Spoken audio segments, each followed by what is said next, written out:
So back then, life was a little, yeah.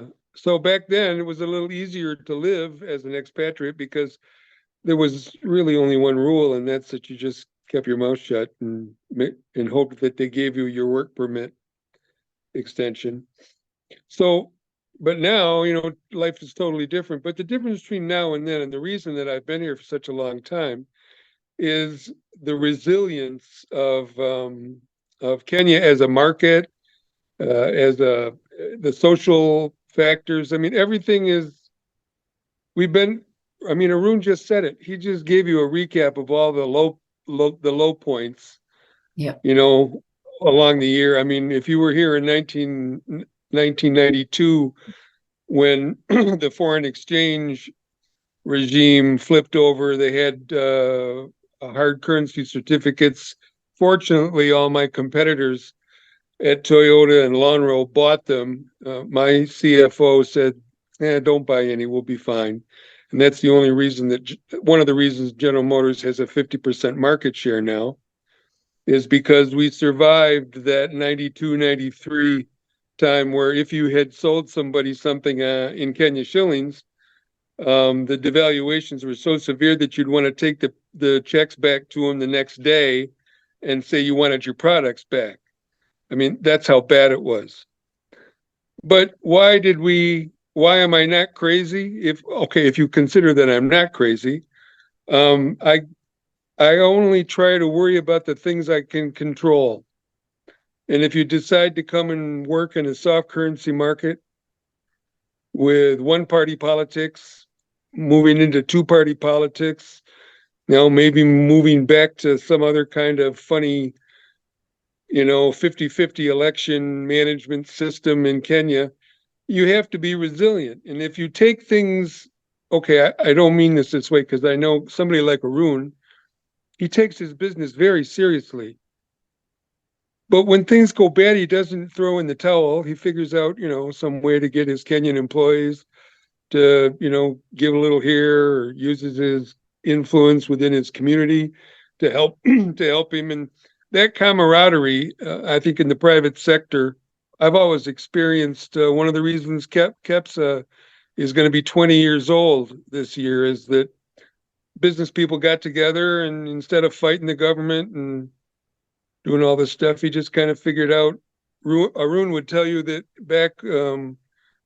back when we really started to feel the effect of post-election violence, at the formation of when what's his name, the late Arun will remind me, Kofi Annan, when he was here trying to keep everybody together. We were still doing business. We came up with a campaign that says "Share the power, save the nation," and so when you get yourself involved in some of those things, just like it is with Kenya Diamond now, if you get yourself involved in doing things that save the economy from falling off the cliff, it can give you enough patriotism, to put up with some very serious anxiety, if that's the word.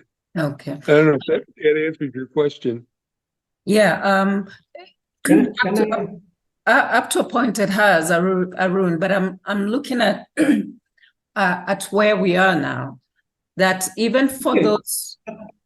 Okay, I will express my thoughts slightly differently to Bill, and I think he himself clarified that in his particular case, he has a parachute because he worked with the multinational and a pension and so on. So he has a little parachute which would be very useful to him. But I am like you and the 30, 40 other members who are on the Zoom. I have nowhere to run. I had nowhere to run because I mentioned at the seminar that this was my home. Yes, I may be Indian, but I was born and brought up over here. My basic education was here. And I had no choice but to say, right, these are the circumstances. What do I do? But before I go a little bit more into details, I equally want to give you a different picture so that we all know that it's not all gloom and doom in the country. What we are going through is a repercussion of, yes, politics has played some part. But I think more than the politics, firstly, it was the pandemic, which caused a serious problem.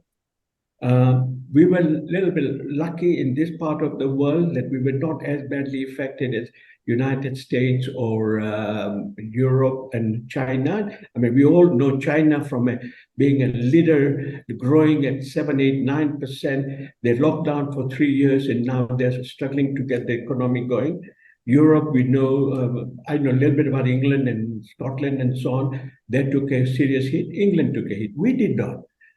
So it did affect. But what has affected us significantly is, as I said, the Ukraine war to some extent.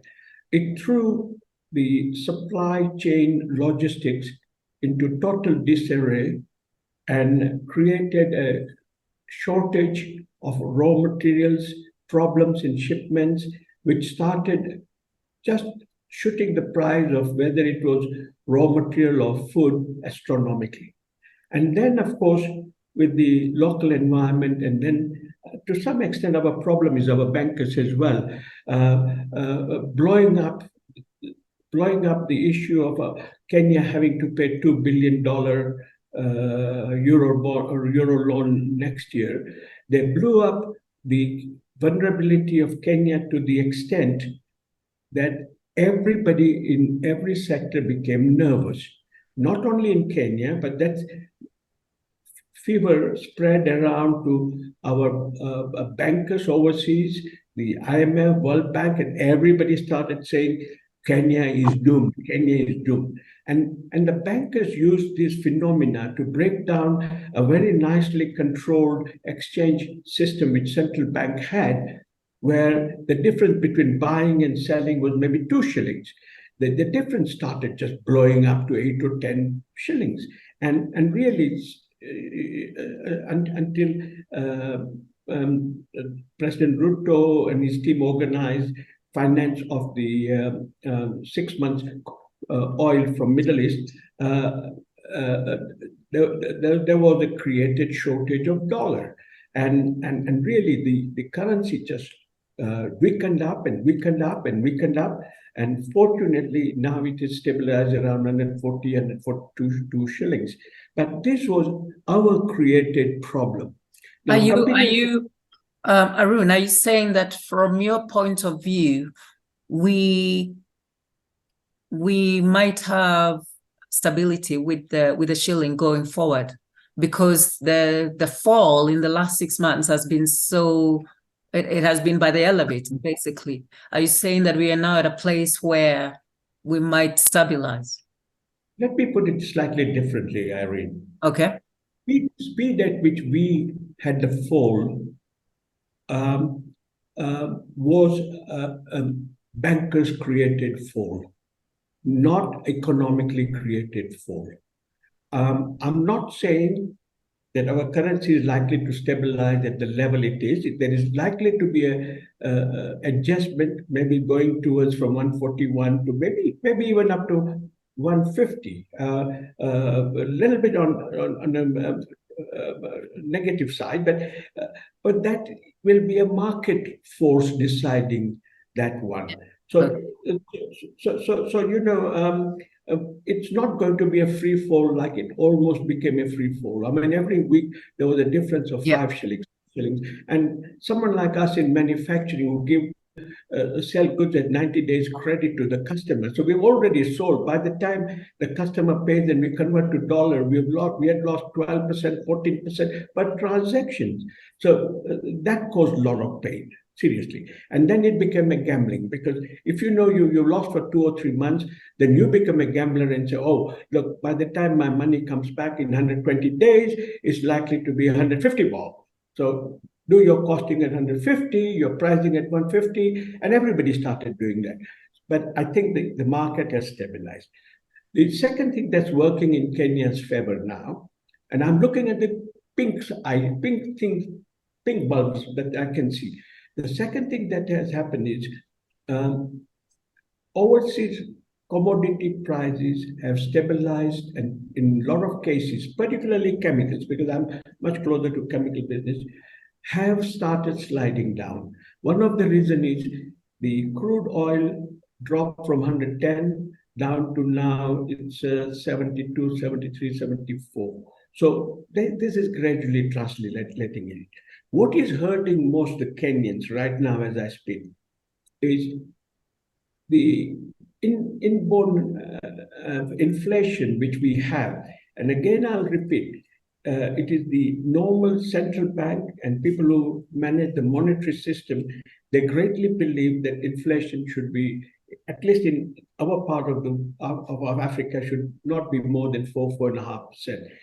The only way to bring the inflation down is to reduce the consumption. And the way to reduce the consumption is to increase the interest rates on borrowing.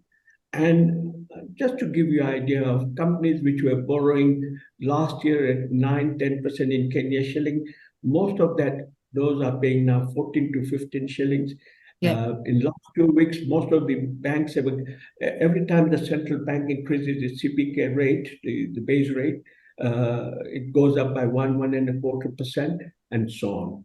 So sorry, but ask me questions, please. Yeah, I do want to ask you because what you're saying is if we increase the lending rates, what does that mean then for ordinary consumer, ordinary Wanjiku or ordinary me, who is not running? So Irene, Yeah. Go on, Ben. I prepared my comments for this event, Yeah.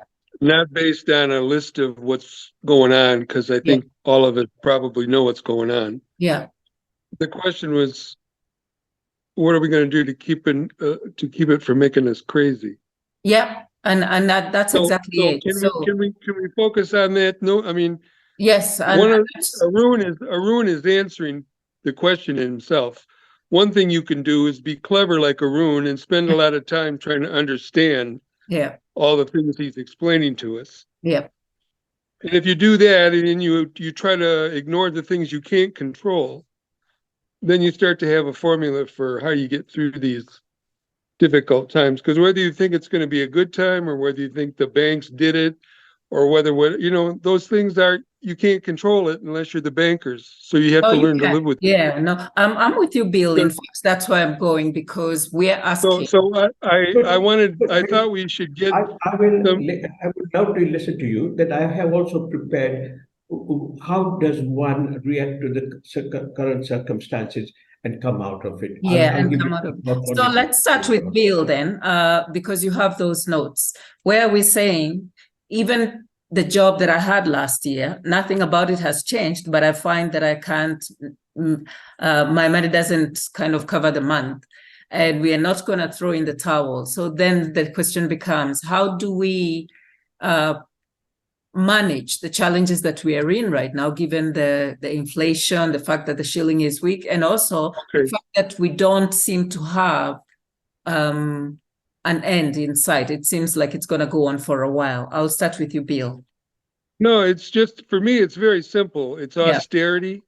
Okay. Don't spend anything you don't have to spend. If you have to downgrade your kid's school, that's not life ending. Try to tighten the budget and all those kind of things.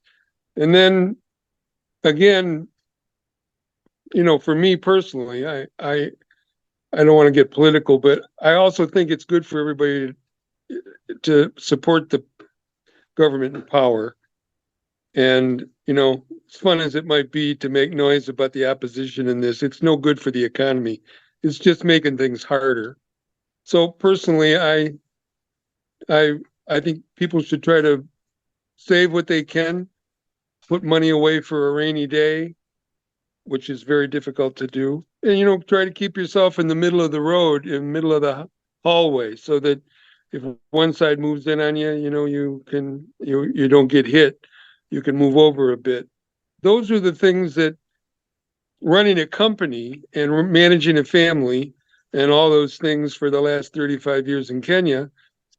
The reason I'm still here is because I enjoy it and I don't get too worked up about the, things I can't control.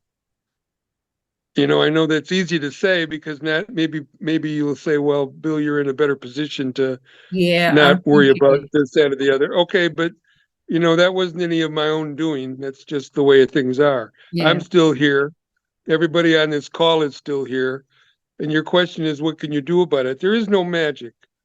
There is no way out of this thing. Even the fuel deal that the president tried to make with the Middle East, he had to redo today because things didn't go the way he thought they'd go. And so when you try to predict, and I think I heard Arun mention it, the word gambling is what comes up if you don't take my advice. If you try to predict in a place where you have no business to predict, then you should decide you should be prepared to get burned. So foreign exchange, gosh, I mean, for whatever reason, who could have figured that the thing would drop from 100 to 140 in 6 months? in 6 months. So, yeah. So, and now you can say, well, Bill, you don't have to worry about it. That's why I admitted that some of my livelihood comes from a US dollar pension, but it could go the other way. I mean, Unlikely, foreign but exchange, yeah. there's very little Bill Lay can do about the exchange rates in East Africa. Okay, Bill, so now we are there and we are saying, let's cut back, but more than just cutting back, where do we get innovative? Because it looks to me like we have to do a little more than we are doing now. Arun, do you want to take that? No, there's no question. Our competitiveness, Mm. our innovation, the fact that we've got a very high mark in IT, Yeah, those are all things that we all know are true. The problem is, okay, I didn't want to go into the problem because everybody knows the problem is we had a 50-50 election and 50% is in power and the other's not. And whenever that happens, we end up with economic trouble. Like Arun said, I mean, I think it's happened 5 times since I moved here, where there was a politically motivated malfeasance that had to be managed properly by a young democracy and all these other things. But I never took it that seriously. okay. If I may, Yeah, go ahead, Arun. have you? I look at it slightly differently, and the reason why I was giving you some of the bigger analysis is that I have over the last 52 years in my business found that different opportunities come up if you start concentrating on certain things. We are not the only country in the world going through this one, so remember that one. And we have no choice. We have to come out of it. First, to survive. The second one is, of course, then to find a niche market and so on. So this is what I was trying to say. Now, one of the many things I have learned during cycles of, I've been through 2 or 3 very bad political cycles when we were badly hurt, like I mentioned about 1982, but also when my company burned down overnight and so on. And then the third one was when the family business starts splitting. And Irene, perhaps you remember when I mentioned to you when East African community overnight broke and I was terribly exposed to Tanzania, lost a lot of money over there and so on. So what I'm saying is, don't tell yourself it's gloom and doom. Let's see how one starts doing about it. What happens when the economical turn is down like what it is? I made a list, simple thing like volumes of work goes down, so automatically revenue goes down, frustration starts increasing. Every tech player when I say tech player, your competitors are trying to drive you down because they are looking for volumes and so on. Even your customers take a long time to take a decision because he knows your competitor might reduce the price and so on, but it's all adds on to the frustration. And if you are employed, you have a fear of losing your job. Yeah. And all it does is your anxiety level really goes up. Yeah. And then what happens is it starts spilling into your family. And you have problems at home. I mean, you mentioned about people having to take a decision to move their children from private schools to normal schools. Yeah. And it builds up a tremendous frustration between husband and wife. I have known cases where wife would turn around and say, I told you never to go into the business. You should have kept on working with that bank. But no, you are in that position. You have to come out of it. And one of my first recommendation to anyone, I don't know any other one on the listening to me, is first, look after your sanity. Look after your sanity. How do I suggest you do is you change your lifestyle, wake up early in the morning at 5 o'clock, and either go for a jog for 45 minutes or a walk for 45 minutes. Please, I know we're talking about business, but it's amazing that fresh air, or whether it's raining or whether it's cold like last week, it's amazing how your mind becomes fertile and comes out with ideas. Second thing I've always learned is when you are in crisis, most of us become very short-tempered, snappy, etc. See if you can. Yesterday, I was watching Quest Means Business, and a professor from Stanford University has come out with a new book. It's called Breathe, breathing exercises. It's amazing how it keeps you sane and makes you focused. All right. So first one was go for a walk. Second one is your breathing exercise. Third one is please become a listener. Normally, I used to be a very short listener. I was right. My managers or staff were not always right. So when you are down, don't think of downsizing immediately, but say, right, you are going to the market. Tell me, what are the opportunities in the market? Tell me, what are the problems the customers are having? And how can we find a win-win scenario with the customer? Look, you are in a situation where you have to survive. You have no, banks will be the first people to run away from you. All right, just keep in mind, banks will nowhere be near you. There will be the one party which will be putting maximum pressure. So third one, my advice is become a listener. Listen to your customers, listen to your staff. Instead of having your strategy, have a group strategy and create a buy-in. Fourth thing that I would advise you is you assure your staff that, look, every year I've been declaring 30% dividend, but I've been holding on 60, 70% in the company after tax. I'm not going to draw the money for next 12 months. If we go run into problem, I will make sure we survive for at least 12 months. Let's all put our effort together. We are in this together. And even if you have to decide or compromise and say, let's have a small salary cuts, but keeping your word that when the times change and things improve, you will make it up for their lost revenue. 90% of the people don't do that one. And then they find they run into problem again. So, right.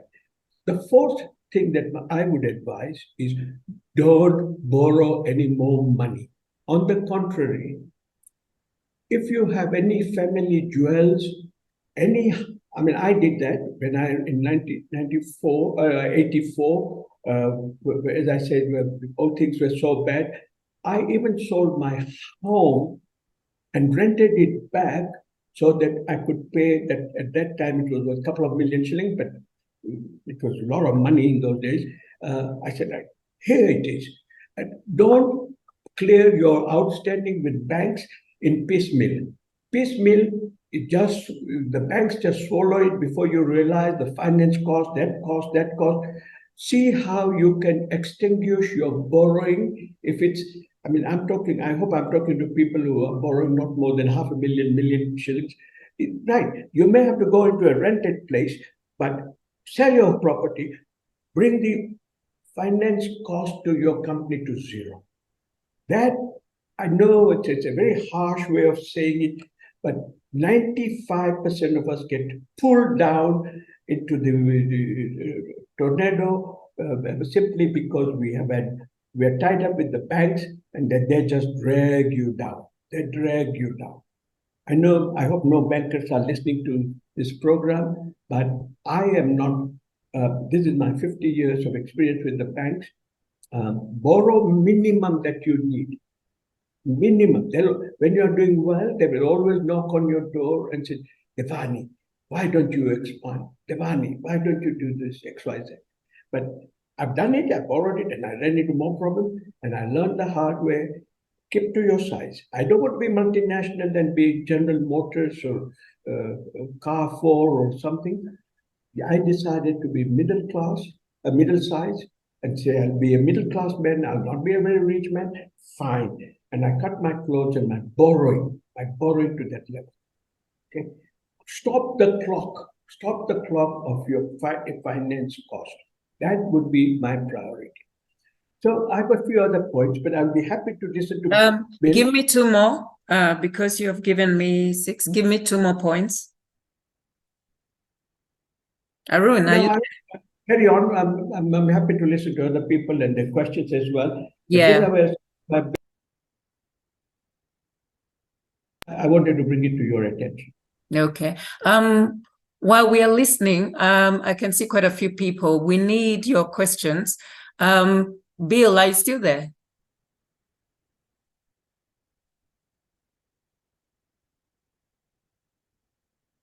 Yes, I am. Yeah. Well, you've heard from Arun, and I agree with everything he said. Yeah. Okay. What would you add? I apologize, Bill, to push you. Sorry. So I don't have anything to add. I mean, it's just simple. You have to manage the things you can, and you have to go through some exercise of austerity. Oh, okay. So if you have employees, you try to keep them the best you can. But I guess I think that this time, yeah, with the political situation the way it is, and the shilling doing what it's doing, and the fact that I'm working for the Kenyan government, I'm the advisor to our governor here in Taita Taveta County. So I'm involved in a lot of, government stuff, and so I'm supporting the Ruto government best I can, trying to avoid anything that hurts the economy, try to attract investors to place that's, was burning up its expressway in Nairobi today. It's difficult. Yeah.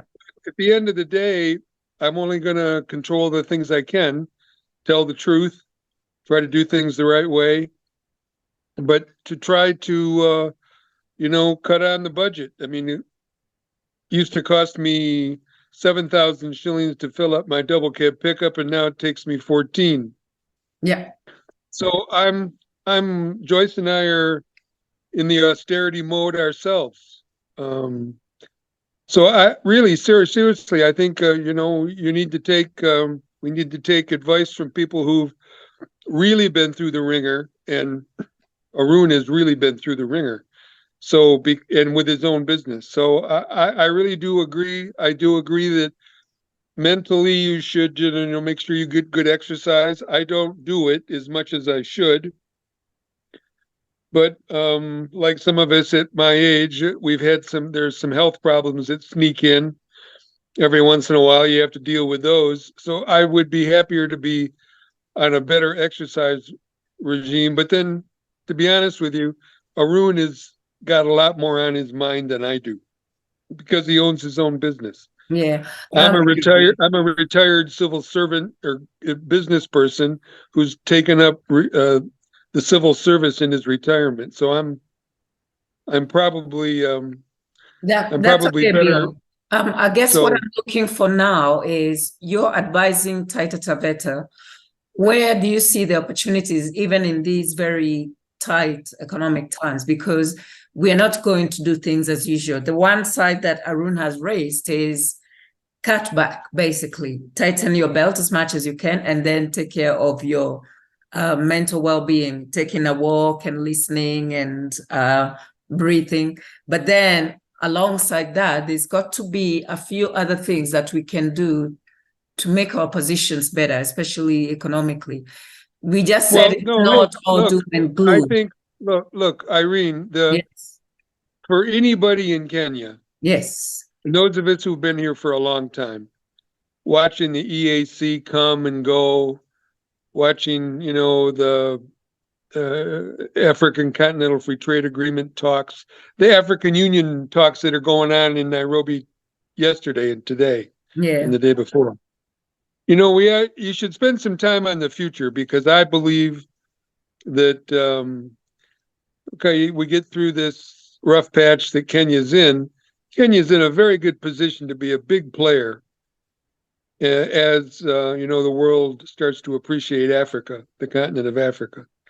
And those of us who've been able to run a business or live throughout the ups and downs of a soft currency market, ex-colonial, good friends with the West and East, all that stuff is a good experience. And so I think we should just be optimistic, because the opportunities, especially for Taita Taveta County, by the way, because if you know anything about geography in East Africa, we have a highway that goes from Voi through to the Tanzanian border, then on to the DRC and Rwanda, Tanzania, all the rest. So we're a really nice hub between Mombasa and the rest, surely into West Africa and the sub-Saharan Africa. So I believe that we should spend some time, mentally preparing for the future, which is going to be a whole lot more fun in the next 50 years than the last 50 years. Than where we are now. Arun, I see you nodding, which means you agree.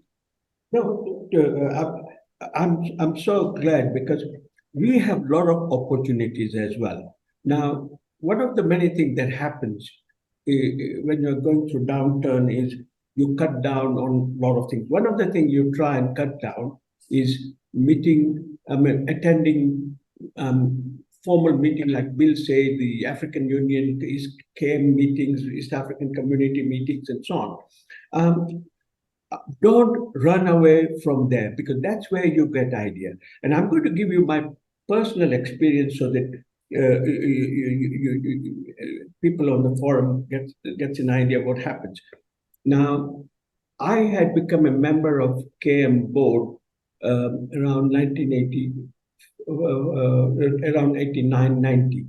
And we saw, I told you about East African community disintegrating and so on. So very quickly, and with my past experience of Tanzania, being on the KM board, I drove the idea of reviving customs union.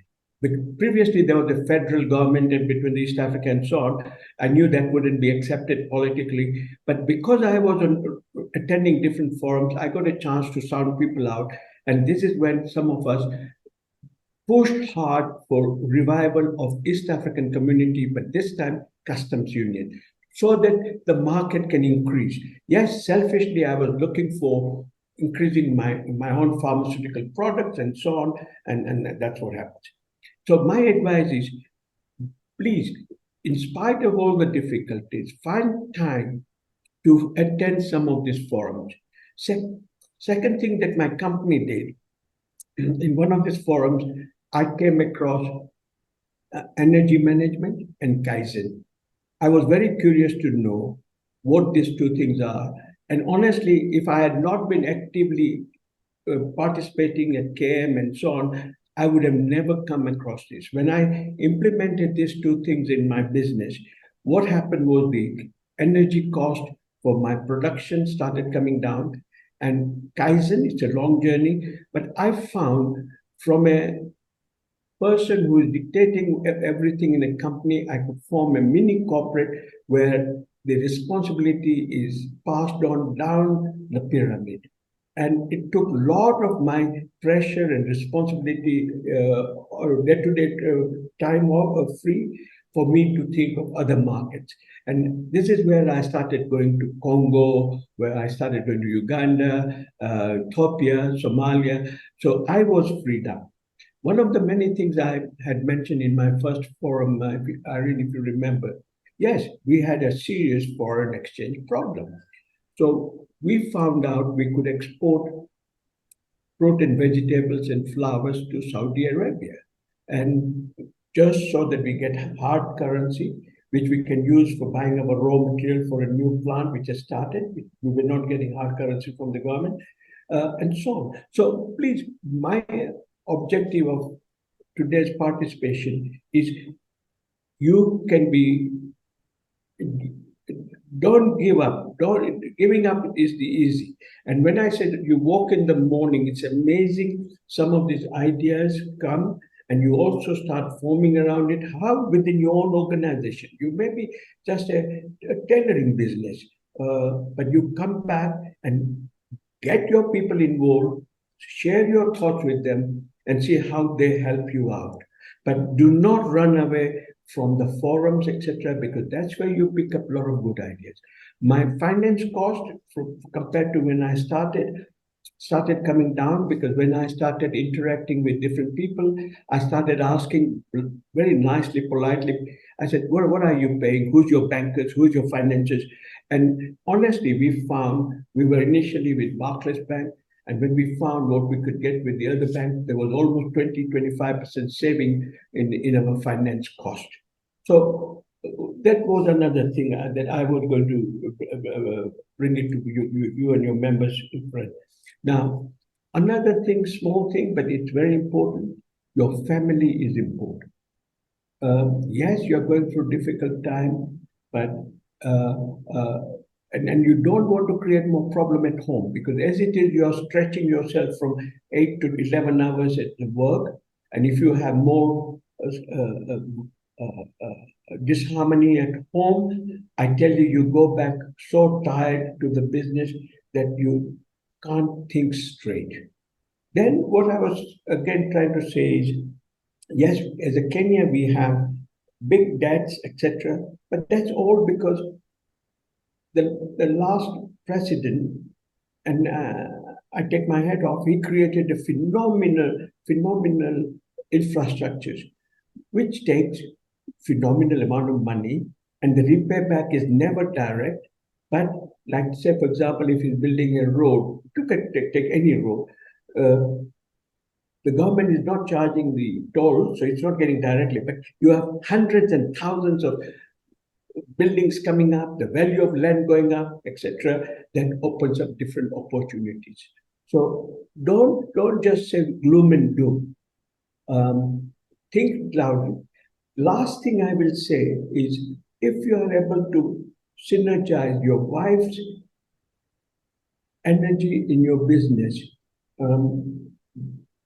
without causing too much of disruptions, because I know, I tell you, there is nothing like being able to talk to your wife and she managing it. You can trust her, because one of the big problems we discussed last time is the insincerity of people working for you, stealing, and so on. That can stop as well.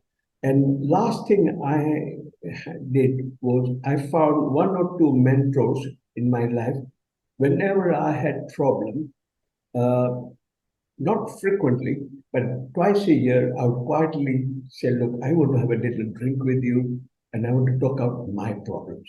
Yeah. And it's amazing how often what you think is your problem unsurmountable, the other person may just listen to you and give you one or two comments, and you say, my goodness, it's not a problem, it's an opportunity. So these are the things I wanted to bring it to your attention, that don't feel it's gloom and doom. We'll have to live through it. We'll have to go through it. It doesn't matter.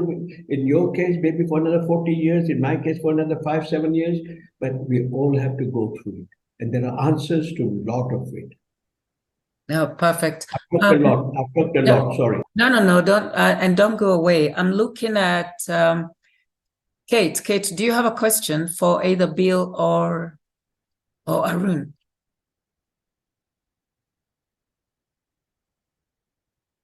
Hi, Irene, and hi, Hi. Bill. Hi, everyone. So all this talk about resilience. Yep. Somebody can just snap, yeah. So you can only be resilient for so long. Even a rubber band, when you stretch it so long, it It'll break, snaps. yeah. So yes. So what's the advice that both of them can give to try and avoid this? You can do all the work and the exercises, but what are some practical things to try and not snap in this kind of environment we're in? Okay. Cecilia, do you have a question? I want to take 3 and then we can try and address them. Hi, I was just thank you for this exchange. Yeah. I think hearing all sides is calming in a way.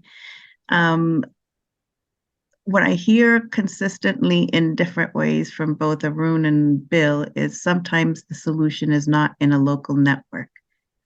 So how do we build an external network? What are easy ways to get that done? Thank you. Okay, external network.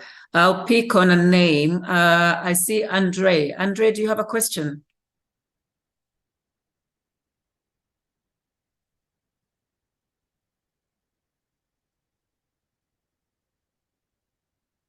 Raise your hand if you have a question.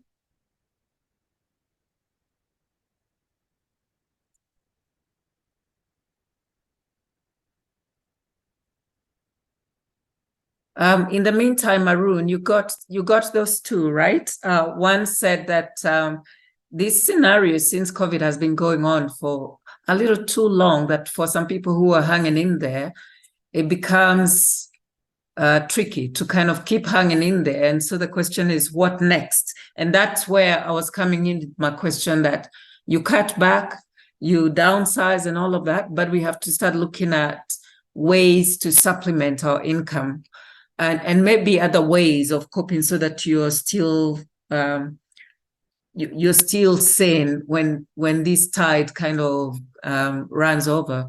What would you say over and above what we've listed as the 5 go-to items? Look after your sanity, breathe, listen to others, assure your staff, and don't borrow during this time. Unless you really, really must, you should reduce your borrowing. And then the next is, how long can you hang in there? And what can you do if you feel like you're just about to snap? Irene, let's answer your last question first. Okay. You ask yourself, what option do you have? Yes. All right. Yes. You can't run away from the country. Yeah. You can't run away from your family. If you have created a business, and I come from a very old school where when we were young, we were told to bounce your check was criminal. You were excommunicated from the society. If you failed your bills, again, you were excommunicated. If you went into receivership, your whole family was excommunicated to some extent. Yeah. This was the old society. So we came up over there. So we had to fight back in every respect. And let's be honest, whether it's me or Billy or Carol or Ruth or you, God gave us the same wealth, which is 24 hours in a day. All right, he hasn't done it.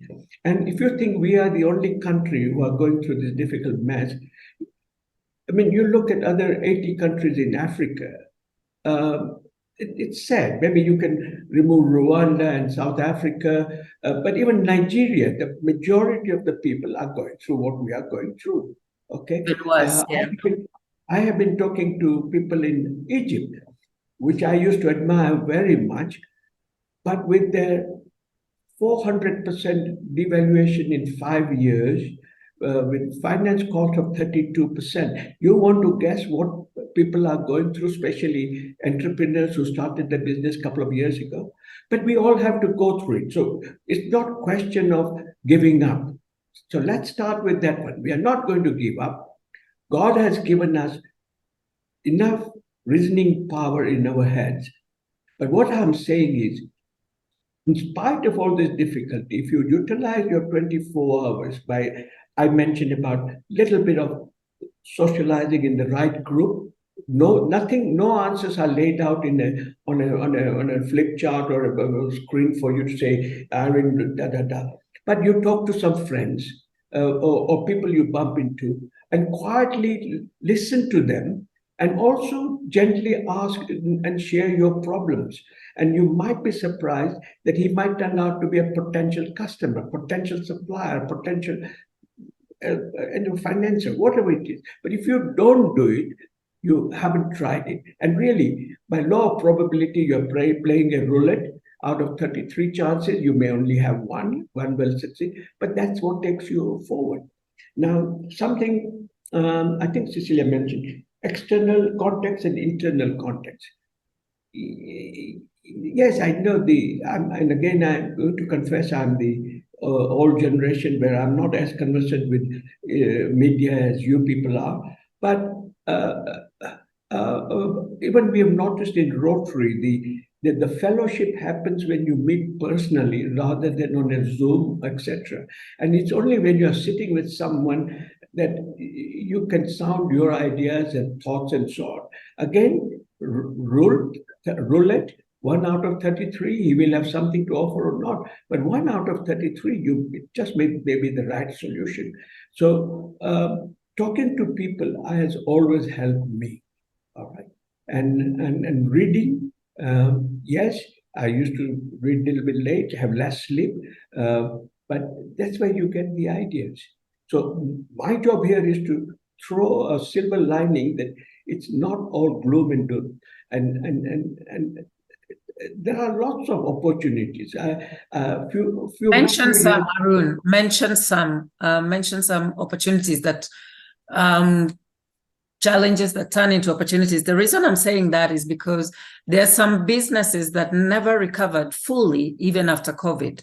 And just when we thought we were going to go steadily towards where we were before COVID, then there's this inflation and we had our elections. We even see what's happening today in the streets, and it doesn't, we have to, One of the examples I'll give you, in pandemic time, what happened was people were laid off. Yes. And saying this from my own community members and so on. And what we found is a number of ladies, number of men went into catering business. They'd never done the catering before. They are the one who changed the whole life. Now today, sitting in my home, I can just order XYZ food to eat. It's delivered. You pay with M-Pesa both to the rider and the people. So that was on the food. And food is not just something you want to eat, but then things like different type of cereals, rations, etc. I've known people who have gone into making candles and so on. I'll give you an example of my own daughter, so that you people know. Her main business is tourism. Yeah. But 4 years ago, she walks in, he said, Dad, I have given up my offices because I can't make men meet. I'm going to let she had about 7 staff. He said, I've already let 3 staff go. And then I sat down with her and I said, all right, regarding the offices, I had a home in Karen. I said, that's yours to operate from, no rent, no electricity, I won't charge you. But I said, don't get rid of your people. Train them while you have. I know you're going through a rough time. As she was walking through the garden over there, she saw something like 80, 90-year-old tree had fallen. And she picked up the tree and she has gone in a parallel furniture business of antique wood with the resin in it. And I tell you, she makes one of the fantastic quality of food all on her own. And at the same time, not giving up the tourism business. And as I speak today to you, she is crazily busy with tourism. All those people with whom she had connections, so they've started making inquiry, and she had a very comfortable last 12 months. Furniture side, she groomed 3 people, 4 people, and they're making lovely furniture and is adding on to it. So I'm giving you Yeah, personal opportunity that came up to someone. Nothing is laid out for you. You have to look at something and see, is that an opportunity or not, in addition to what I'm doing. okay. I don't know if that helps. No, absolutely. Then you were going to talk about external opportunities. Bill, do you want to take this one? Because you raised it, the external opportunities. Bill is very good for that one, yeah. Yeah. Well, look, I'm taking my own advice. Yeah. I'm 70 years old and I've taken a job with the government. Yes. In better economic times, I'd be sitting back, on my porch watching the sun rise and go down and not all that. So austerity is very much a part of even my rural life. So networking, I mean, that's kind of how we all got to know each other. Yeah. Arun and I have been in KEPSA forever. We were in KAM together. We do a lot of things together. So I think that we're pretty good examples, as you are, of the importance of networking. Even this call, I hope somebody goes to bed tonight feeling better about life in Nairobi or life in Kenya. But at the end of the day, I have to go back and I have to admit that I keep these things very simple. You get in trouble when you try to control things you can't control. Mother Nature didn't put us together in a way where we should try to do things we can't do. Try to do things that you can do. That's good. That's a good idea. But when you try to do things you can't do, when you take a car mechanic into a surgical ward, you can't expect, good results. So I try to let things go and plan for things that I can't control to go, like that one guy said in a Jason Bourne movie that, they always, you plan for the worst and hope for the best. So I hate to make it sound so simple, but even if you think about the 10 things you did today, how many of them are under your control and how many of them weren't? And then look at the things that upset you today, and there'll be a direct correlation between those things that you can't control and your bad feelings about the day.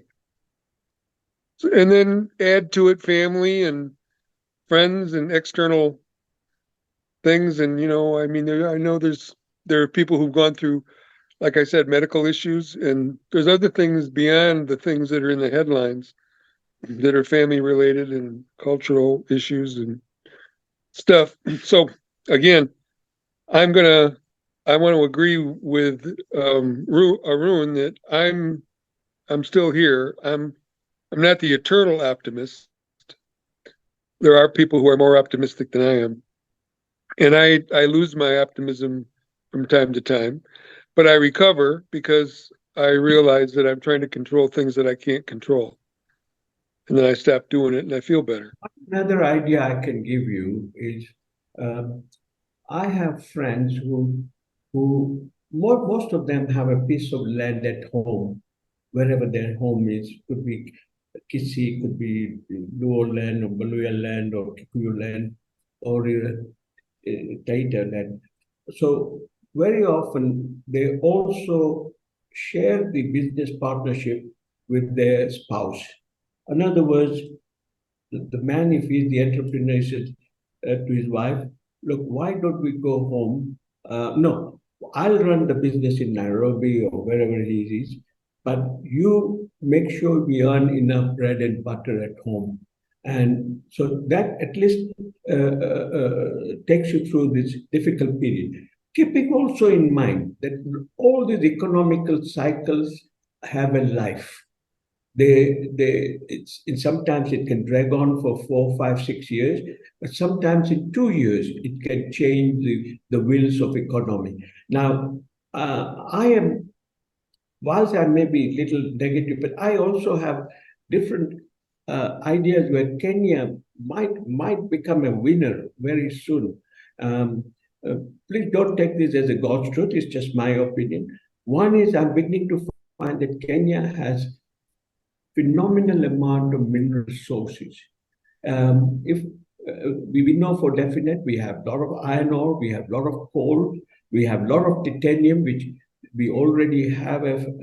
It's generating a lot of revenue for Kenya, but whether it's generating sufficient, I don't know. Whether we're given too much leeway for them to take away and we only get a peanut. But I understand we also have things like gold around Kakamega, etc. More and more people are putting gold mines and so on. And then, of course, we know we have oil. Even if Kenya government, in its wisdom, decides to put a pipeline, and instead of crude oil being just stuck in the ground, we may not make much profit, but we export. If we export, we need that much less dollar because it gives you that much dollar, and the economy can turn around. The factor of currency devaluation, etc., could be stabilized, could, on the contrary, go the other way around. In addition to this one, our tourism business this year is at the peak. Okay, Yeah. so while we are all mourning and groaning, the people in tourism are crazily busy. So if you can diversify your business into maybe a transporter for tourists or a tour operator or tour guide or something, you do not starve. So you have to look around for opportunities, and they are there and so on. One of the exciting things, because Irene, you will understand, we have Justice Olochi in our club. Yeah. She has been she's been involved with the various parties in South Sudan to bring about peace between the two leaders.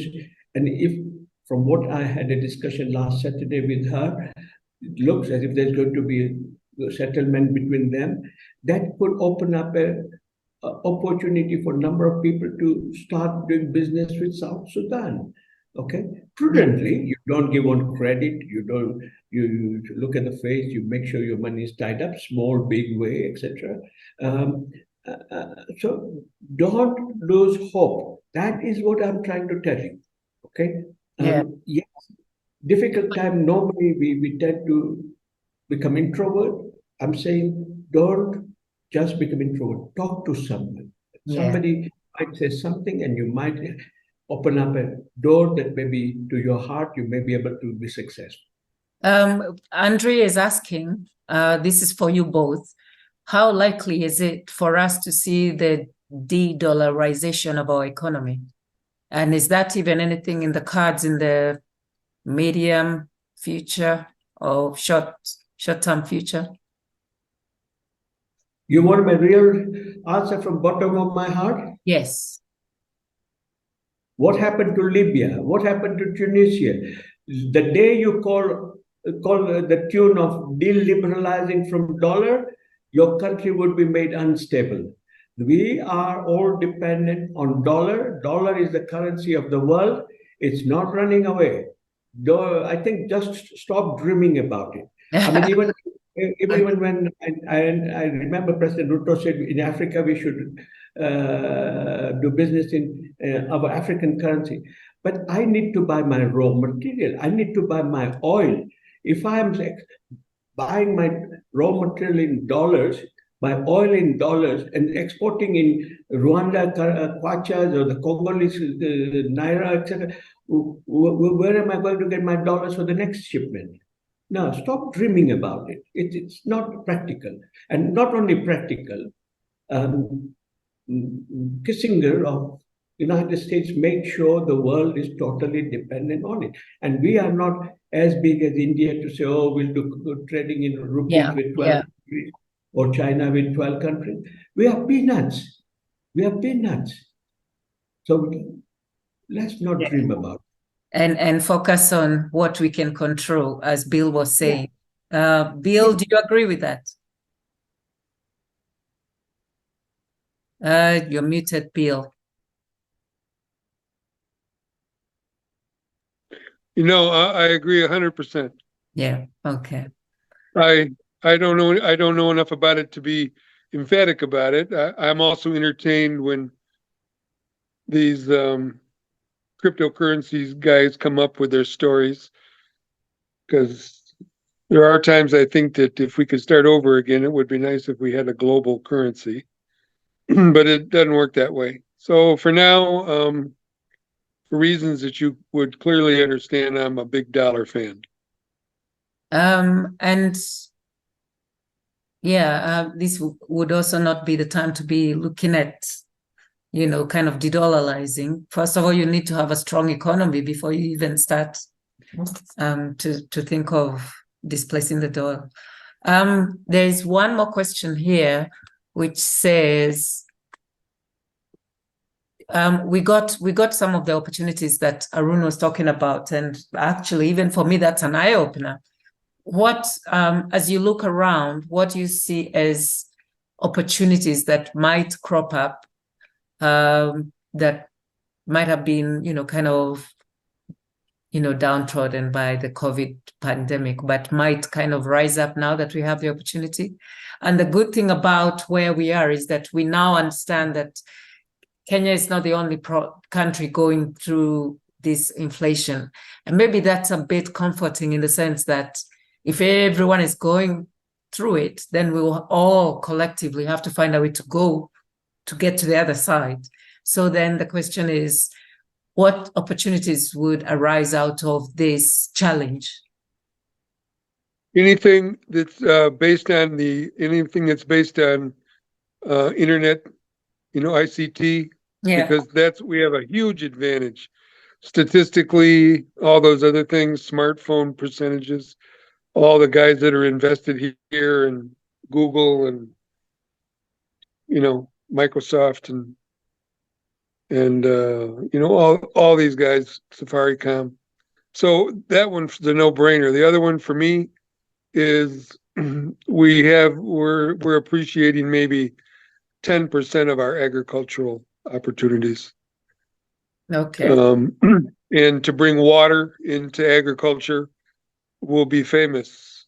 When this economic recovery is over, I believe we're going to be well known for agricultural value addition, livestock value addition, and Internet of Things.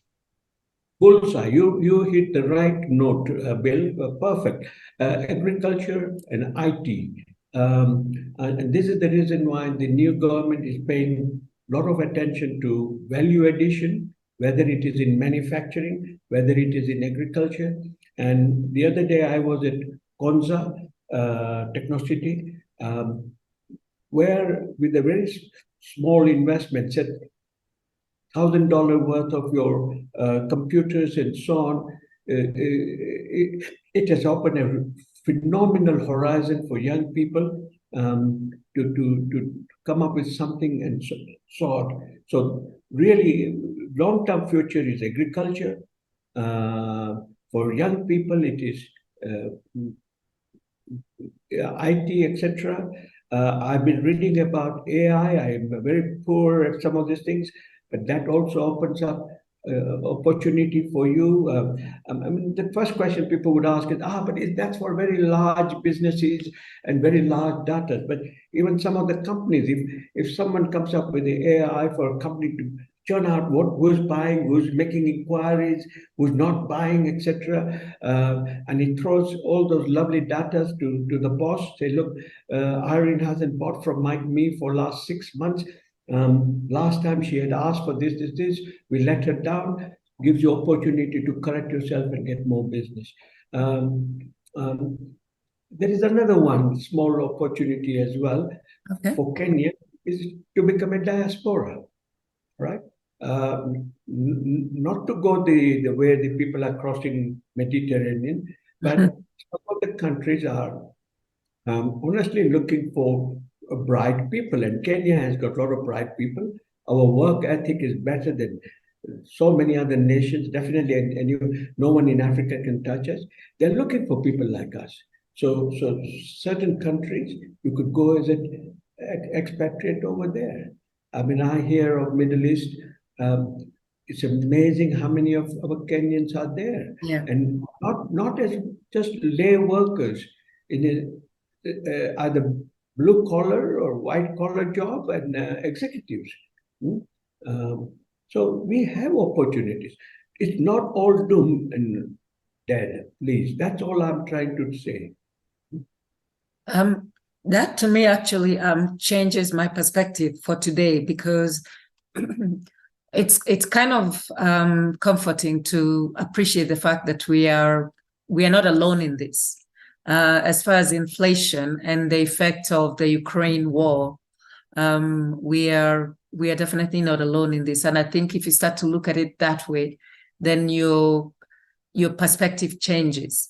So then we will ask maybe my question before I saw you, Bill. You wanted to say something about the diaspora. What was that? No, not really. I'm agreeing. Arun and I are on the same page about those issues. Okay, so I think for me, it's also important if you're going to start to recap what's going on here. Yeah. Is we've heard some specific ideas. We've understood that there's opportunities, there's silver lining in a dark cloud, all those things. But at the end of the day, I think looking, and this is just a further explanation of what I meant, where Arun and I agreed, you need to look through this. And you need to spend some time mentally every day thinking about what you're going to do when the East African community is working and ACTFA is working and things are really happening that we've all been practicing for all these years with our duty and tax structures and all these kind of things.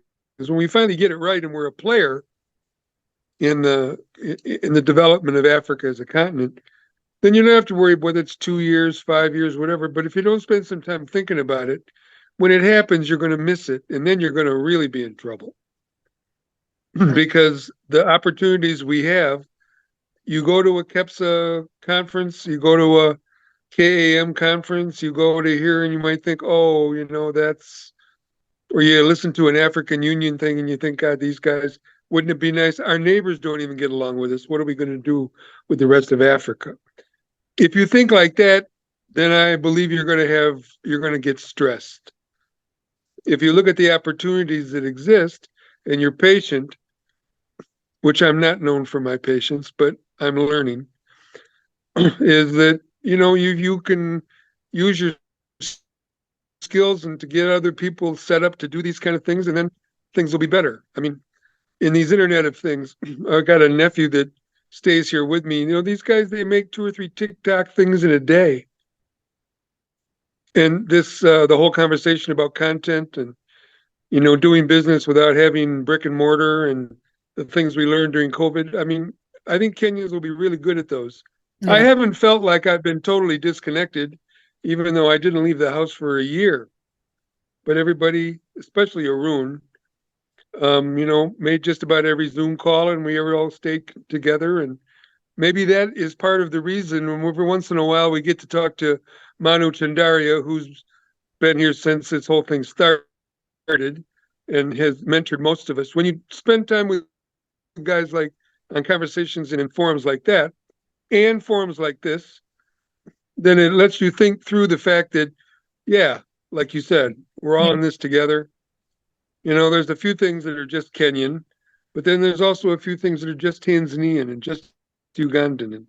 And those are the kind of things that people spend time on. So, and I'm very happy that you're continuing to pull this group together, because even the work that you do that you don't get paid for is patriotic in a way that keeps us, with a forum where people can come in and share stuff, and that's important too.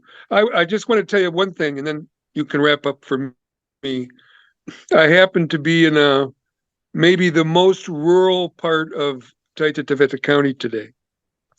This is about agriculture.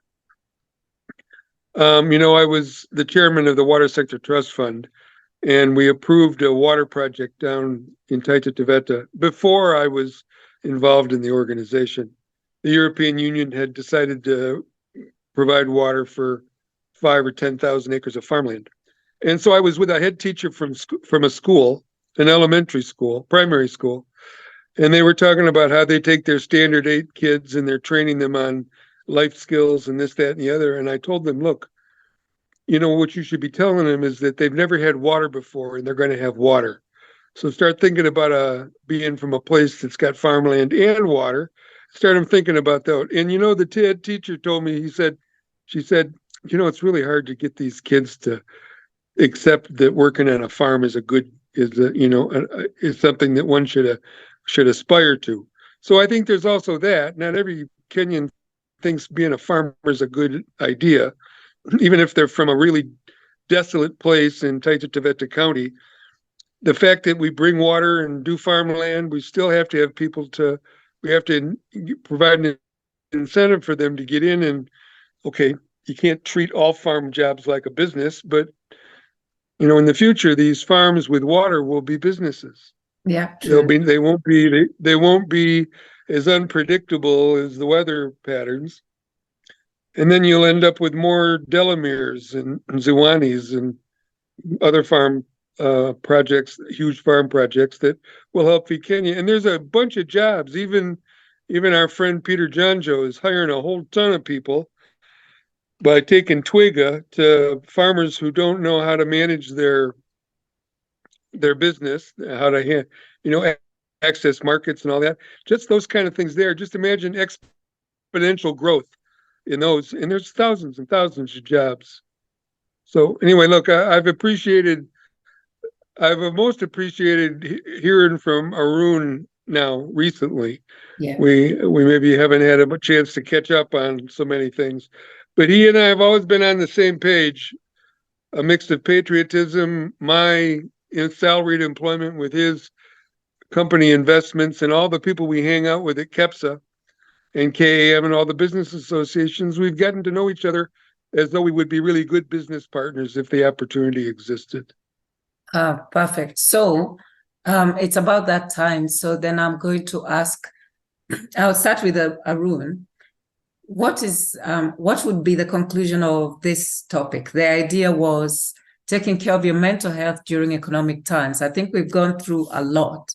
So then the next question is, how do you wrap this up? What's our take home, would you say, that we must take with us, even if we miss the rest of it? The cycles of economic downturn and upturn will continue. Yeah. Nobody can actually predict how long it is. Otherwise, they'll all become millionaire with the stock market and so on. And there is always hope at the end of the tunnel. The hope is not for those people who want to give up easily. And really, you just have to look around for opportunities. Like they say, it's only 1 or 2 people who make things happen. 2 or 3% watch it happen, and 96% of the people say, "Oh, did it happen?" All right. So keep that in mind.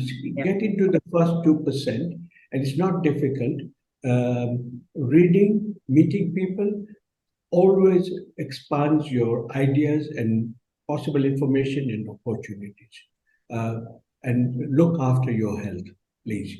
Because I know I developed my high blood pressure during one of this issue, and very quickly I was put on the right footing, and that's when I started finding solutions. Yeah. Look after your health, look after your family. Look at your health and your family. Bill, are you there? Parting shot?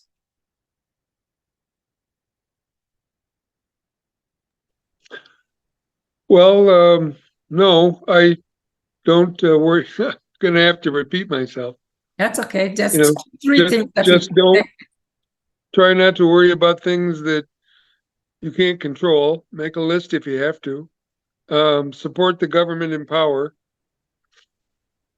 Export when you can, whenever you can.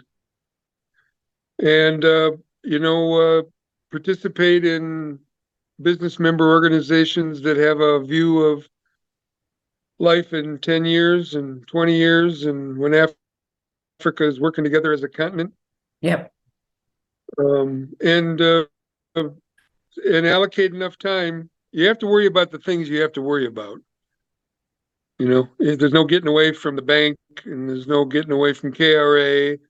There's no getting away from, the problems that life deals you, regardless of the economic times. But in Kenya, I want to agree that things are cyclical.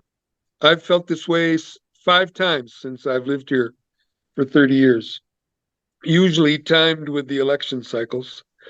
But at the end of the day, the resilience that I talk about,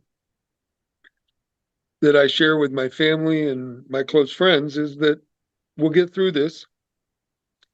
Yeah. And my life now, I think, is now to a point where it finally is a good example of what I wish every Kenyan could enjoy. And that's okay, I've worked hard and whatever, and I'm living in a comfortable home in the rural areas, but my life is very rural now. Even yesterday or day before, my next door neighbor collapsed from her sitting position in the afternoon sun, and we had to rush her to the hospital in the back of my pickup truck. And but we got through it. She's fine. And so I don't know, I just feel like this is a good time. This is a good time to be good at getting through tough times. Yeah, it will build Well up. said, Bill. Well said, Bill. I'm in agreement with you. Oh, perfect. I think it's a good time to wrap up, and I want to thank you so much, Bill, for making the time. I know it's been a busy season, and I didn't even know that you're now consulting for Titus. So that's also something on your to-do list. So you have enough on your plate. So I really do appreciate you making the time. And I will also say that this is not the last time that you're addressing us, because as things evolve, we'll take stock and see where all of what you've advised us tonight, whether it came to fruition, and those of us that followed it. And thank you so much. And the same for Arun. Your life story never gets old. There's always something to learn from all the cycles that you've mentioned that you keep going through. And so for that, and for the 5 lessons about looking after your sanity, breathing, listening, and from you, Bill, just making sure that we worry about those things that we can control and leave those that we can't, like the de-dollarization of Africa. I think we're in a better place now in knowing that we are, A, not alone in this, and 2, it's a cycle, it's going to pass. So if we hang in there and start to look for opportunities that may crop up when we think they're challenges, then we'll be in a better place. So until next month, Arun and Bill and everyone who joined us here today, I want to thank you for making the time, and let's keep chatting on email. But for tonight, thank you very much and have a good night. Bye, everyone.